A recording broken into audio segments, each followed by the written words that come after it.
ఢిల్లీ పర్యటనలో ఉన్న సీఎం రేవంత్ రెడ్డి చిట్చాట్లో చాలా కీలక వ్యాఖ్యలు చేశారు. తెలంగాణకు నేనే రాజు, నేనే మంత్రి అన్నారు. తనకు ఎవరూ పోటీ లేరని, 10.5 ఏళ్ల పాటు తానే సీఎంగా ఉంటానన్నారు సీఎం రేవంత్. ఇక ఫోన్ ట్యాపింగ్ సంబంధించి కూడా కీలక వ్యాఖ్యలు చేశారు. ఈ కేసులో ఎస్ఐబీ మాజీ చీఫ్ ప్రభాకర్ రావు చాలా కీలకంగా ఉన్నారని, ఆయన విచారణలో చెప్పిన పేర్ల ప్రకారమే అందరినీ విచారణకు పిలుస్తున్నామన్నారు.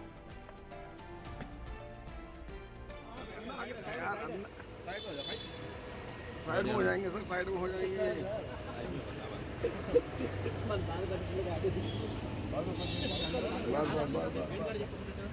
अभी मत करो सर, करो उतरने दो।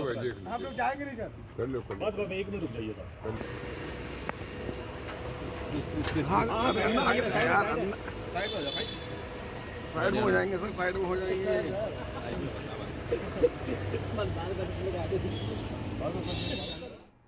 రెడ్డికి మరింత సమాచారం మా ప్రతినిధి శివ అందిస్తారు. ఢిల్లీ నుంచే శివ, చెప్పండి. ఏదైతే అటు ఆ ఢిల్లీ పర్యటన అనంతరం కూడా సీఎం రేవంత్ రెడ్డి అయితే కీలక వ్యాఖ్యలు చేశారు. మరికొన్ని ఏళ్ల పాటు కూడా తానే సీఎంగా ఉంటానంటూ కూడా ధీమా వ్యక్తం చేశారు. అప్డేట్స్ ఏంటి? అసలు సీఎం రేవంత్ రెడ్డి ఢిల్లీ పర్యటనలో భాగంగా కేంద్ర మంత్రులను కలిసిన తర్వాత మీడియాతో చిట్చాట్ ఏర్పాటు చేశారు. చిట్చాట్ లో భాగంగా కీలక వ్యాఖ్యలు చేశారు. జమిలీ ఎన్నికలకు సంబంధించి ప్రస్తావిస్తూ 2029లో జమిలీ ఎన్నికలు రాబోతున్నాయి. ఆ జమిలీ ఎన్నికలు రావడం వల్ల నా పదవి కాలం అంటే ఒక 6 నెలలు అనేది పొడిగింపు జరగబోతుంది. అంటే 5.5 సంవత్సరాలు అదనంగా నేను ఉండబోతున్నాను, 6 నెలలు ఎక్కువగా అనేది ప్రధానంగా ఆయన తెలియజేశారు. దాంతో పాటు ఇప్పటి వరకు నేను చేసిన పాలన పట్ల ప్రజలందరూ కూడా సంతృప్తిగా ఉన్నారు కాబట్టి మళ్ళీ నెక్స్ట్ వచ్చే 29 వచ్చే ఎన్నికల్లో కూడా నేనే కాంగ్రెస్ పార్టీ గెలుస్తుంది, అప్పుడు కూడా నేనే అధికారంలో ఉంటాను ప్రభుత్వంలో. అంటే మొత్తం 10.5 సంవత్సరాలు కాంగ్రెస్ పార్టీ నేనే ముఖ్యమంత్రిగా ఉంటాను అనేది కూడా సీఎం రేవంత్ రెడ్డి కీలక వ్యాఖ్యలు చేశారు. మరోవైపు ఇప్పుడు డిస్టింక్షన్ లో పాస్ అవుతాను. ఇప్పుడు ఏదైతే మున్సిపల్ ఎన్నికలు జరిగాయో దాంట్లో నేను డిస్టింక్షన్ లో పాస్ అవుతాను, ఫలితాలు మెరుగ్గా ఉన్నాయి, ప్రజలందరూ కూడా మా వైపు ఉన్నారు, మేము అధికారంలోకి వచ్చిన తర్వాత ఏదైతే సంక్షేమ పాలన అందిస్తున్నామో ఆ పాలన పట్ల అందరూ సంతృప్తికరంగా ఉన్నారు, అందరూ మాకే ఓటేశారు కాంగ్రెస్ పార్టీకి అనేది కూడా సీఎం రేవంత్ రెడ్డి తెలియజేశారు. దీనితో పాటు గత ప్రభుత్వ హయాంలో జరిగిన అవినీతికి సంబంధించి కూడా ప్రధానంగా సీఎం రేవంత్ రెడ్డి కొన్ని కీలక వ్యాఖ్యలు చేశారు. దానిలో ప్రధానంగా ఫోన్ ట్యాపింగ్ అంశం సంబంధించి కూడా ప్రధానంగా కొన్ని వ్యాఖ్యలు చేశారు. దాంతో పాటు సింగరేణి విషయంలోనూ ఇతర గత ప్రభుత్వ హయాంలో జరిగిన అవినీతికి సంబంధించిన అంశాల్లో కూడా సీఎం రేవంత్ రెడ్డి కొన్ని కీలక వ్యాఖ్యలు చేశారు. దీనికి సంబంధించి ఈ ఫార్ములా కేసు దర్యాప్తు కోసం సిబిఐకి అప్పగించాము, మాకు అప్పగిస్తే 48 గంటల్లో దీన్ని దర్యాప్తు చేసి నిందితులను అరెస్ట్ చేస్తామని కిషన్ రెడ్డి అప్పుడు అన్నారు. కానీ ఇప్పటి వరకు ఎందుకు నోటు నచ్చడం లేదు, ఇప్పటి వరకు ఎటువంటి దర్యాప్తు చేశారు, దాంట్లో పురోగతి ఏంటి అనేది కూడా కిషన్ రెడ్డిని సీఎం రేవంత్ రెడ్డి ప్రశ్నించారు. ఇక విద్యుత్ కమిషన్ లో జరిగిన విద్యుత్ లో జరిగిన అవినీతి ఏదైతే దాన్ని కూడా విద్యుత్ కమిషన్ కూడా సిబిఐకి అప్పగిస్తామంటూ కూడా సీఎం రేవంత్ రెడ్డి తెలియజేశారు. ఇక ఫార్ములా రేస్ కేసుకు సంబంధించి ఈడీకి అన్ని ఎవిడెన్స్ ఇచ్చాము, కోట్ల రూపాయల నిధులు చేతులు మారాయి, మనీ లాండరింగ్ పాల్పడ్డారు, మరి ఎందుకు ఈడీ వాళ్లను విచారించడం లేదు, కిషన్ రెడ్డి సమాధానం చెప్పాలి అంటూ కూడా సీఎం రేవంత్ రెడ్డి కిషన్ రెడ్డి ప్రశ్నించారు. అంటే కాంగ్రెస్ పార్టీ అగ్రనేతలు రాహుల్ గాంధీ, సోనియా గాంధీని విచారించిన ఈడీ ఇక్కడ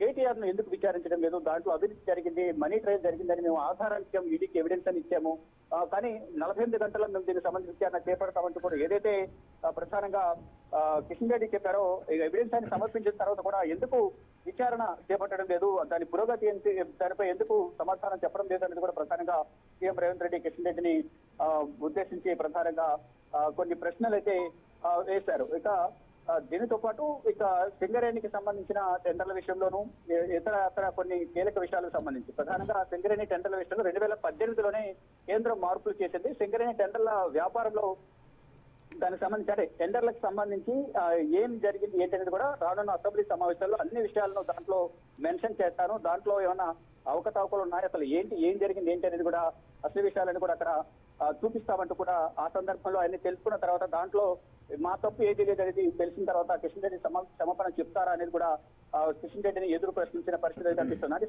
సైట్ విజిట్ చేసే ముందు పర్మిషన్ తీసుకోవాల్సి ఉంది అనేది కూడా ఆయన తెలియజేశారు. ఇవన్నీ కూడా నేను ప్రూఫ్ చేస్తే కనుక కిషన్ రెడ్డి క్షమాపణ చెప్తాడా, కోల్ ఇండియాకు కూడా అప్పుల ఊబిలో ఉంది, సింగరేణి మేము అధికారులకు రాకముందు నుంచే అప్పుల్లో ఉందని కూడా ఆయన తెలియజేశారు. సింగరేణి జెన్కోకు బొగ్గు సరఫరా చేసింది, ఇక నేను అమాయకుడు కాబట్టి అందరూ కూడా నా మీదే ముప్పేట దాడి చేస్తున్నారు, గతంలో కేసీఆర్ అనేక విధాలుగా అవినీతి అక్రమాలకు పాల్పడ్డారు, ఆయన ఎవరిని కూడా ప్రశ్నించలేదు.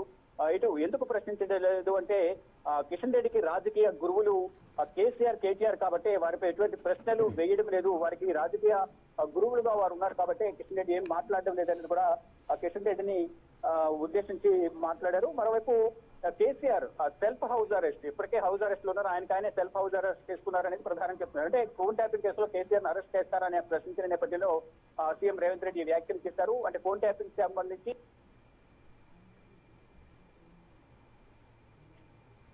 ఎస్ శివ, ఏదైతే అటు ఫోన్ ట్యాపింగ్ సంబంధించి కూడా కేసీఆర్ని నిబంధనల ప్రకారం అరెస్ట్ చేయాల్సి వస్తే కనుక చేస్తామంటూ కూడా ఒక క్లారిటీ అయితే ఇచ్చారు. ఏదైతే ముందు నుంచి కూడా అటు బీఆర్ఎస్ అయితే విమర్శలు గుప్పిస్తుంది, ఎందుకు అరెస్ట్ చేయట్లేదు, వాంటెడ్గానే వీళ్ళిద్దరికి ఒప్పందం ఉంది కాబట్టి చేయట్లేదంటూ అటు బీజేపీ అయితే వాదిస్తుంది. వాళ్ళకు ఇది ఒక ఆన్సర్ అనుకోవచ్చా? డెఫినెట్ గా బీజేపీ ఏదైతే కొన్ని ఆరోపణలు చేస్తుందో ఫోన్ ట్యాపింగ్ కేసులో ఎందుకు అరెస్ట్ చేయడం లేదు, వారిని మీరే కావాలని తాత్సారం చేస్తున్నారు అంటూ కూడా బీజేపీ కానీ ఇటు కిషన్ రెడ్డి కానీ తెలంగాణ ప్రభుత్వాన్ని సీఎం రేవంత్ రెడ్డిని ఉద్దేశించి వ్యాఖ్యలు చేస్తూ ఉన్నారు. అంటే వారిని మీరే కాపాడుతున్నారు, హరీష్ రావును కేటీఆర్ ను మీరే కాపాడుతున్నారని కిషన్ రెడ్డి అలాగే బీజేపీ నేతలు సీఎం రేవంత్ రెడ్డి ఉద్దేశించి వ్యాఖ్యలు చేస్తున్న నేపథ్యంలో అసలు కాపాడేది మీరు, మీ రాజకీయ గురువులు వాళ్ళిద్దరూ వారిపైన ఎటువంటి చర్యలు తీసుకోవడం లేదు.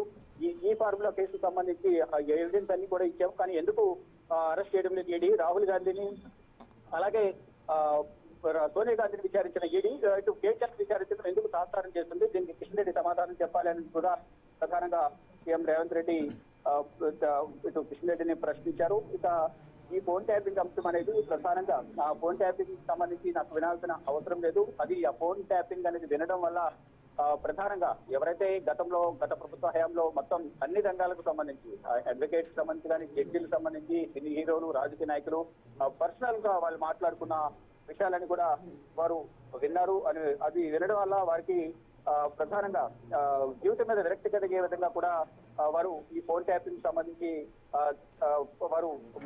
సంబంధించిన కొన్ని విషయాల్లో విన్నారు అనేది ప్రధానంగా ఆయన సీఎం రేవంత్ రెడ్డి దానికి సంబంధించి ప్రధానంగా కొన్ని వ్యాఖ్యలు చేశారు. ఫోన్ ట్యాపింగ్ జరిగిన తీరుకు సంబంధించి నాకు ఫోన్ ట్యాపింగ్ సంబంధించి వినాల్సిన అవసరం లేదు, ఫోన్ వినాల్సిన అవసరం లేదంటూ కూడా సీఎం రేవంత్ రెడ్డి తెలియజేసిన ప్రజల్లోకి వెళ్ళి ప్రజలతో మాట్లాడతాను, ప్రజల్లో వెళ్ళి నేను పార్టీని అలాగే రాష్ట్రాన్ని అభివృద్ధి చేసుకునే విధంగా నేను ఉంటాను తప్ప ఎవరు ఫోన్లు వినడం ద్వారా నేను అధికారంలోకి రాలేదు, వాళ్ళలాగా నేను చేయనంటూ కూడా సీఎం రేవంత్ రెడ్డి గత ప్రభుత్వ హయాంలో కేసీఆర్ కానీ హరీష్ రావు కేటీఆర్లు వాళ్ళందరినీ కూడా ఉద్దేశించి కీలక వ్యాఖ్యలు చేశారని ప్రధానంగా చెప్పాలి.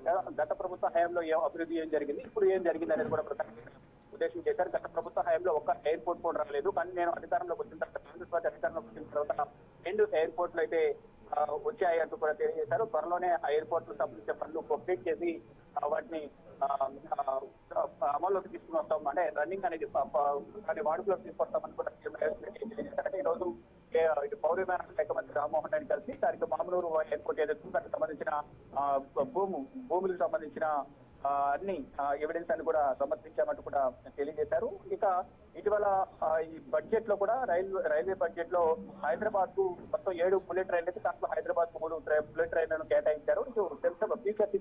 ఇటు శంషాబాద్ ఎయిర్పోర్ట్ సమీపంలో ఈ బుల్లెట్ ట్రైన్ సంబంధించిన కారిడార్ ఏర్పాటు చేస్తాం. అక్కడ నుంచే అక్కడ ఎవరైతే అక్కడ ఎయిర్పోర్ట్ కు వస్తారో అక్కడ నుంచి ఆ ట్రైన్ ద్వారా వారి ప్రాంతాలకు చేరుకునే విధంగా కూడా వెసులుబాటు ఉంటుందని ఆయన తెలియజేశారు. ఇంకా 3 బుల్లెట్ ట్రైన్లన్నీ కూడా అక్కడ ఏర్పాటు చేస్తాము. శంషాబాద్ ఎయిర్పోర్ట్ పక్కన 600 ఎకరాల భూమిని కూడా పోలింగ్ చేస్తున్నాము. ఎయిర్పోర్ట్ ని బుల్లెట్ ట్రైన్ కు అనుసంధానం చేసి ప్రయాణికులకు సౌకర్యవంతంగా ఉండేలా చేస్తామని కూడా తెలియజేశారంటే 2034 సంవత్సరంలోగా బుల్లెట్ ట్రైన్లు అందుబాటులోకి వస్తాయని సీఎం రేవంత్ రెడ్డి తెలియజేశారు. దీంట్లో కీలక అంశాలను కేంద్ర ప్రభుత్వం దృష్టి కేంద్ర ప్రభుత్వం అంతా అనుకూలంగా స్పందించిందని తెలియజేశారు. ఇక రాజకీయాలకు సంబంధించి రాష్ట్రాన్ని అభివృద్ధి చేయకుండా కొంత అడ్డుపడుతూ ఉన్నారు కిషన్ రెడ్డి లాంటి వారి వ్యక్తులు అనేది కూడా చెప్తున్నారు. మెట్రో ఫేజ్ 1 ఫేజ్ 2 ఏదైతే ఫేజ్ 1 కంప్లీట్ చేస్తే కనుక ఫేజ్ 2 మీద సహకరిస్తామని కూడా కేంద్ర ప్రభుత్వం తెలియజేశారు. అంటే గతంలో ఏదైతే ఎలాంటి 13,000 కోట్ల సంస్థ లోన్ తీసుకున్నా లోన్ సంబంధించి వాళ్ళు ఖర్చు పెట్టిన దాన్ని మాత్రం వాళ్ళు తెలియజేసి లోన్ అనేది మేము హ్యాండ్ ఓవర్ చేసుకుని అది మేము చెల్లిస్తాము, మేము మా హయాంలోనే నడుస్తుంది అనేది కూడా ప్రధానంగా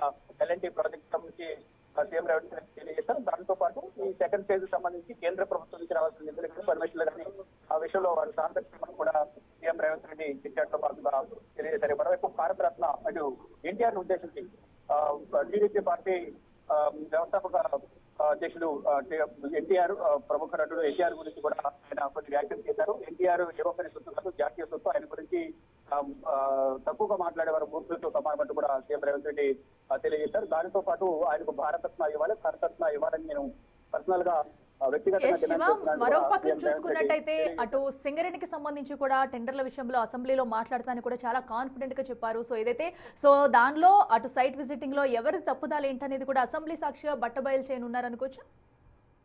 డెఫినెట్ గా ఇప్పుడు రాబోయే అసెంబ్లీ సమావేశాలు ఏదైతున్నాయి సింగరేణికి సంబంధించి నైనీ కోల్కి సంబంధించి కానీ అసలు అప్పుల్లో ఏ విధంగా ఉంది, ఎప్పటి నుంచి అప్పుల్లో ఉంది, కాంగ్రెస్ ప్రభుత్వం అధికారంలోకి వచ్చిన తర్వాత ఎంతవరకు అది రికవరీ అయింది, అసలు ఆ సింగరేణి టెండర్ల విషయంలో కానీ సైట్ విజిటింగ్ సంబంధించి సర్టిఫికేషన్ ఇవ్వాలా లేదా లేక ఖాళీగా వెళ్ళి సైట్ విజిటింగ్ చేసుకోవచ్చా, సైట్ విజిటింగ్ చేసిన తర్వాత సర్టిఫికేట్ ఇవ్వాలా లేదా అనే అంశాలన్నీ కూడా నేను మొత్తం ఇప్పుడు మాట్లాడను. ఇప్పుడు అసెంబ్లీ సమావేశాలు అంటే దానికి సంబంధించిన ఎవిడెన్స్ డాక్యుమెంట్స్ అన్ని కూడా నేను అసెంబ్లీలో టేబుల్ చేసి ఏదైతే కిషన్ రెడ్డి చేసిన వ్యాఖ్యానాన్ని కూడా అసెంబ్లీ వేదికగా ఎండగట్టాను. దాంట్లో నిజానిజాలు తెలిసిన తర్వాత కిషన్ రెడ్డి క్షమాపణ చెప్తారా అంటూ కూడా సీఎం రేవంత్ రెడ్డి కిషన్ రెడ్డి ఉద్దేశించి కీలక వ్యాఖ్యలు చేశారు. Right Shiva, thank you. So ఏదైతే ఢిల్లీ పర్యటనలో ఉన్న సీఎం రేవంత్ రెడ్డి కీలక వ్యాఖ్యలు చేశారని చెప్పాలి. మరో 15 ఏళ్ల పాటు కూడా నేనే సీఎంగా ఉంటా, నేనే అటు తెలంగాణకు నేనే రాజు, నేనే మంత్రి అంటూ కూడా చెప్పారు. అయితే ఫోన్ ట్యాపింగ్ విషయంలో సంబంధించి కూడా అటు ప్రతిపక్షాలు చేస్తున్న వ్యాఖ్యలను అయితే తిప్పుకుంటారు. సో ఏదైతే ప్రతిదీ కూడా క్షుణ్ణంగా పరిశీలించిన తర్వాతే ఎవరినైనా అరెస్ట్ చేయాల్సి వస్తే కనుక చేస్తాము, దీనిలో తొందరపడేది ఏం లేదంటూ కూడా క్లారిటీ ఇచ్చారు. ఇక అసెంబ్లీ సాక్షిగా చాలా విషయాలు మాట్లాడాల్సి ఉంది, అవన్నీ కూడా అసెంబ్లీలో మాట్లాడుతానంటూ కూడా ఘాటుగా స్పందించారు.